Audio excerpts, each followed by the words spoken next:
Let's just wait until people. Is my mic on as well? Yeah, he goes first, so switch him.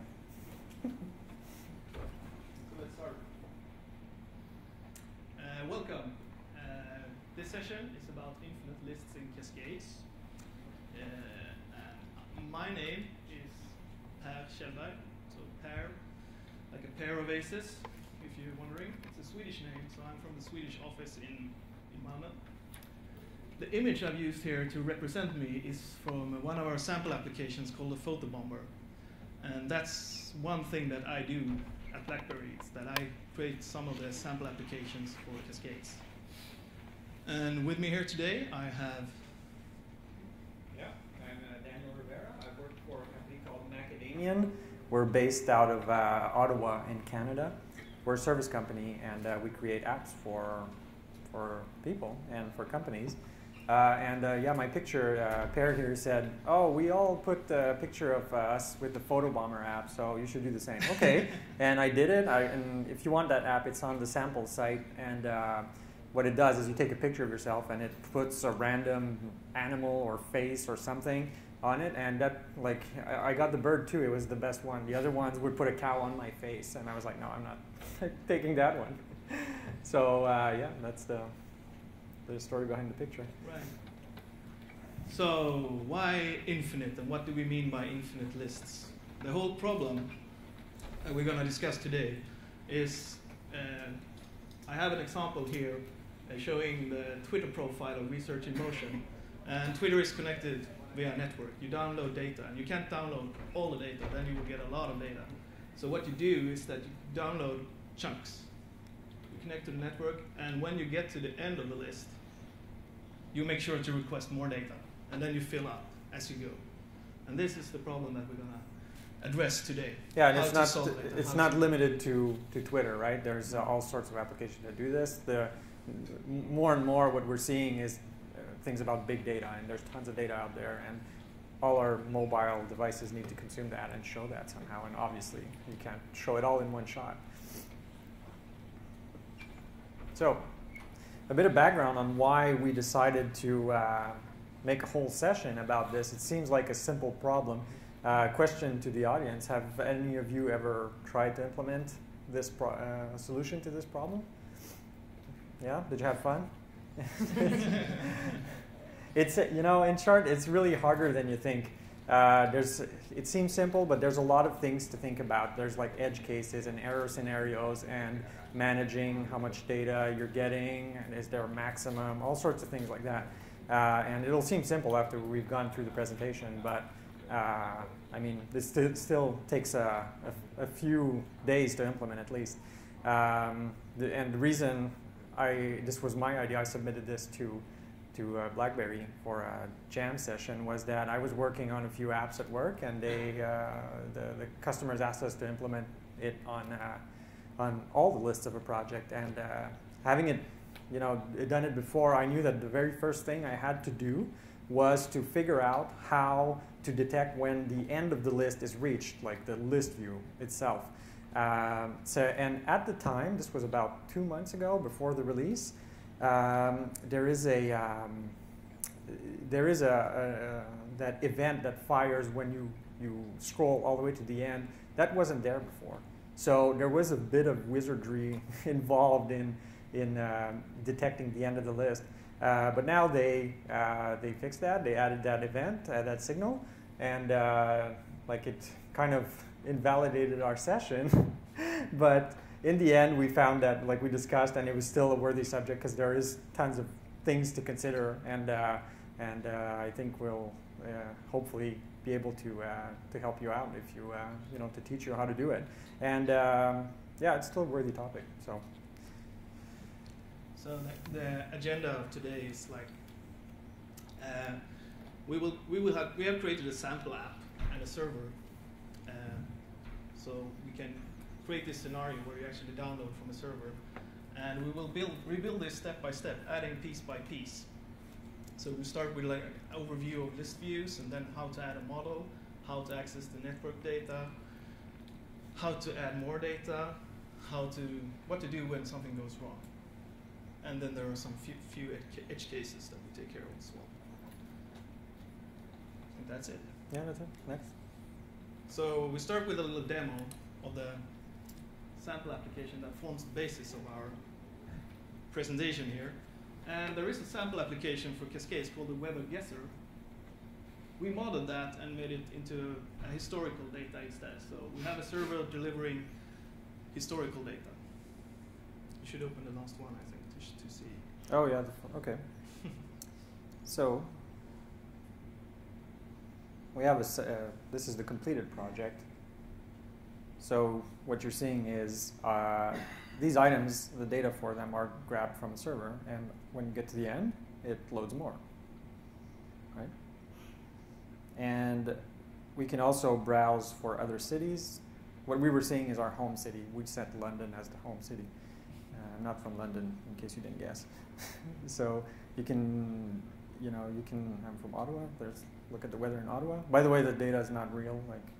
Actually, it does get to 40 below. That's quite common, so it's not too far off. Anything else you want to show in this? No, I think it's okay. That's the premise. That's the basics. Okay. App that we're going to create. Okay. So back to the presentation.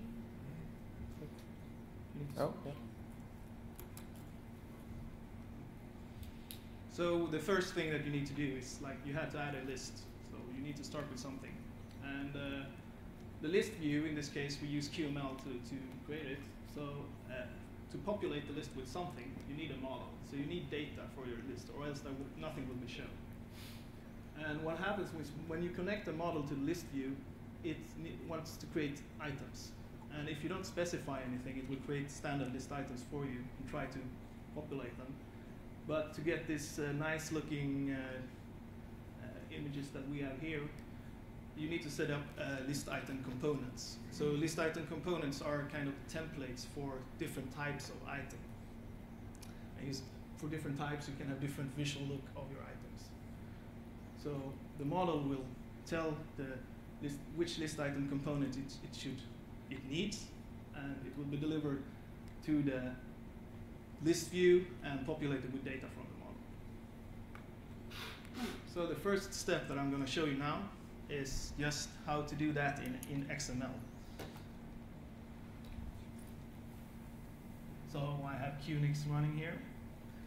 And we have a lot of other QML files around this. We will focus on the weather page list and the model delivering data for that. So this is the weather page, which is now empty. And to the right, you see the preview. So the first thing I do is adding a list view to this page. But I also need a data model. So I say that I add a data model, and it will be an XML data model to start with. So I set the source on my data model. So I have a source, models, which is one step down, and it's weather.xml. It looks like this. So it's just a few items with data set in it. As you see, something appeared in preview. This is now the list view trying to present. It's using the standard list items, but I want something else. So I will add a list item component. So I say if the type is item, if you look on the model here, item, then I will use the weather item. So as you see, we come prepared. There is already a set up QML for a weather item that has an image and so this is the weather item. It has a background image view and a label presenting the temperatures. So in other words, what the list item component is, it's a template for what you're to tell the list view what the items from your model that have a type item are going to look like. So every time one of them gets loaded, it uses that weather item QML file that we have. So show demo? Yeah, that's it for that part. So that's it. It's running. That's what it gives you right after we add that code.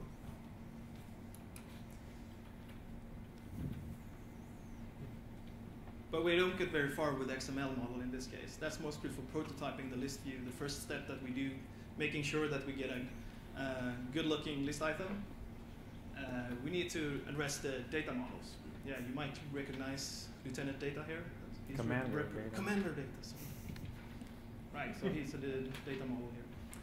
And the data model API, so we will now move over to handling our models in C++ instead. So the basic data model API has a number of functions, child count, has children, item type, and data. You don't need to implement all of these in all cases, as you will see shortly. But I want to mention that, so we've seen the XML model. There are a few other types. So there is an array data model, which inherits the data model. There is a group data model, which has the possibility to sort things for you. So it's a great, if you have proper data, will give you sorting on dates or strings already in a very easy fashion. But we need something flexible for our use case. So we will use the QList data model, which is a data model that takes variant types, so basically any type of item type. You want to add something to this? No. No? That's good. That's okay. All right. So then we go back to the code. And I will use the source tree to show you our commits and take you through them step by step. So this was the first thing that I did. Now there's a little bit more here, but what you see, the list view was added with an XML data source.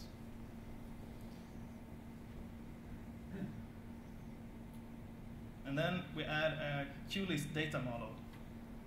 And we do a few more things. So we need to now also bind the list view to something that's created in C++.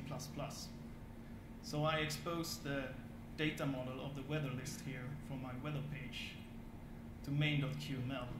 Okay, so just to recap, the weather page is the definition for that full page that you saw with the list in it. The list view component that's in that QML file has an ID, which is weather list. So what we're exposing is the weather list's data model, which is a member of the list view class. Right. Sorry. It's fine. Go ahead. Jump in anytime. I just wanted to show you that here is where we now we're in the main QML file. This is where we place the weather page in the UI in a tabbed frame. You don't see the whole code here. So we bind it to this underscore home model. And this is something that we create in C++. Let me have a look here if there's... Oh yeah, we also added now code for handling which city is home cities. It's not something that we need to go into now. And we also added a few settings to remember the home city. But here we have function calls to create the weather model and create the home model. So we have a home page, the first page that opens up, and then we have other pages presenting